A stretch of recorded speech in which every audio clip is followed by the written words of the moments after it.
Seres humanos que acompanham o Planeta Podcast, temos um recado para vocês. Show do Planeta Stand-Up, link na descrição. Vamos terminar falando da gasolina, porque é muito legal a gente pegar e falar, é culpa do Bolsonaro. Resumimos todos os problemas. Sim. Mas é legal a gente ter um caminho, né, pra entender exatamente por que tá tão caro. Eu gastei R$388. Pra combustível. E é uma moto. Encheu... E é uma... e é um cavalo. Vocês não sabem.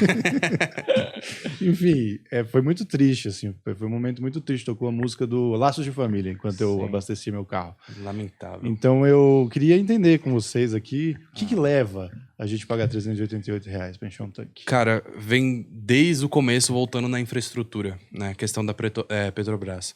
Então, assim, o pessoal bate a tecla no Bolsonaro. Sim, o governo Bolsonaro como um todo tem influência no preço, mas está longe de ser a única questão.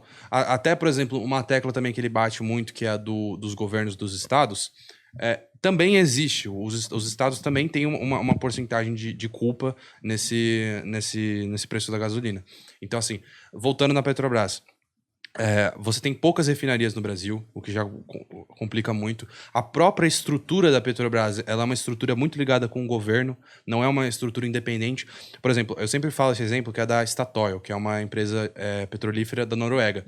É completamente diferente da Petrobras. Puxando outro link, o pessoal fala, tem que privatizar a Petrobras. Uma das empresas mais eficientes do mundo é uma estatal da Noruega, de petróleo.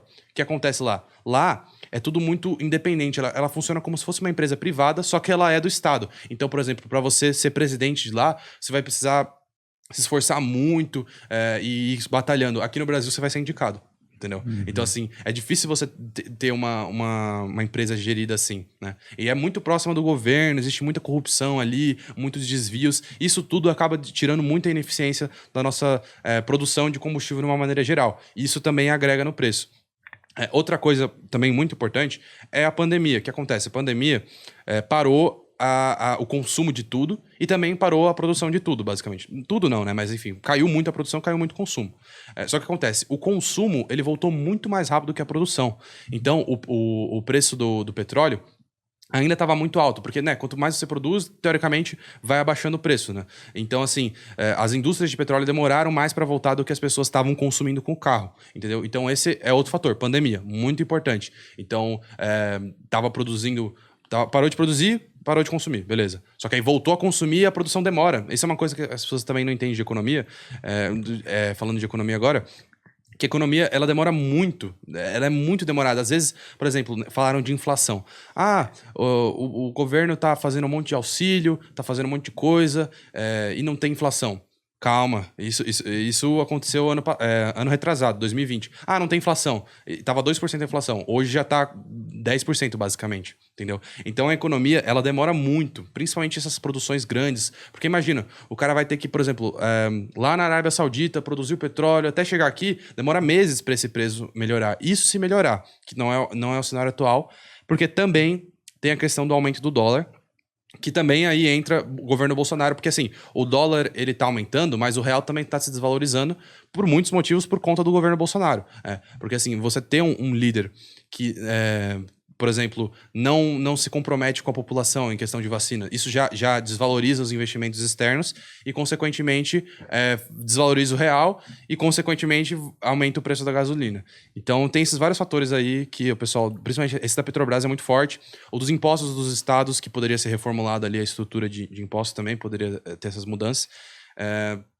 Mas o que pega mesmo é realmente a estrutura brasileira, que, assim, ela funcionava bem até não ter crise. Aí quando teve uma crise séria, como é o caso da Covid, que foi tipo, a crise mais séria dos últimos 10 anos, pelo menos, aí que a gente sente no bolso de verdade. Não só... Tudo tá caro, né? Mas a questão da gasolina tem muito a ver dessa infraestrutura brasileira. Falta de refinaria, Petrobras ineficiente, tudo isso acaba trazendo o preço da gasolina pra cima. Eu tava até comentando com o Humberto vindo pra cá no cavalo dele, que... O percentual, né? Se você encher um tanque de gasolina de 35 litros hoje no Brasil, ele corresponde a uma porcentagem dentro do salário mínimo absurda. Assim, eu vi um post disso. Você viu isso? É o mesmo post. E aí você vai lá ver na Inglaterra, 3%. E aqui no Brasil, talvez eu esteja viajando, mas acho que era tipo 60%, um negócio Eu real. acho que era 25. 25? Mas eu não lembro também. Pode ser. Eu acho que é mais possível até. 25%. Mas, porra, você encher o tanque uma vez no mês e comer 25%, um quarto é um negócio meio bizarro. Absurdo. Aí eu vou ser bem leviano do jeito que eu gosto, bem sem fonte. E aí você pode me corrigir se eu provavelmente estiver errado. Mas assim, existe uma parada que o Brasil tem uma produção de petróleo, mesmo que pequena, né? Assim, em termos de necessidade, tem lá uma produção de petróleo. O preço do barril está caríssimo lá fora, tal, beleza. Eu não sei, mas eu sinto que por ser uma estatal e, né, por ter essa proximidade com o governo, não ser por exemplo, um monopólio privado, que poderia ser diferente, né? Eu sinto que a gente tá pagando mais do que o resto do mundo, entendeu? Com certeza tá. E não tem alguma coisa que não bate nessa porra, porque tem lugares que não tem nada de petróleo, tem lugares que é empresa privada, e a gente tá gastando, tipo, 7 conto, mano. Não é? Assim, eu tô viajando... Não, faz sentido o que você tá falando. O que acontece? Esses países aí, tipo Estados Unidos e tal, a infraestrutura deles é top de linha. Isso ajuda eles. Só que assim, uma coisa que inclusive eu aprendi estudando economia é que não tem um modelo certo e um errado. Tipo, liberalismo é certo e desenvolvimentismo é errado. Não é bem assim. Você pode acertar nos dois, você pode falhar nos dois. O Brasil normalmente falha em tudo. É normal. Quando os caras aplicam liberalismo, erra. Aplica nacionalismo, erra também. Então assim, o que acontece? Reino Unido, que também era se não me engano, era o que estava na imagem. Ele tava um precinho baixo. Você tem uma estatal forte também, só que é uma estatal completamente da Petrobras. O cara fala assim, mete uma estatal lá que dá certo. Não é assim também. Ela precisa de uma estrutura, né? Então é uma estatal mais independente, é uma estatal mais coesa ali, muito mais séria, né? Em questão de corrupção e tal.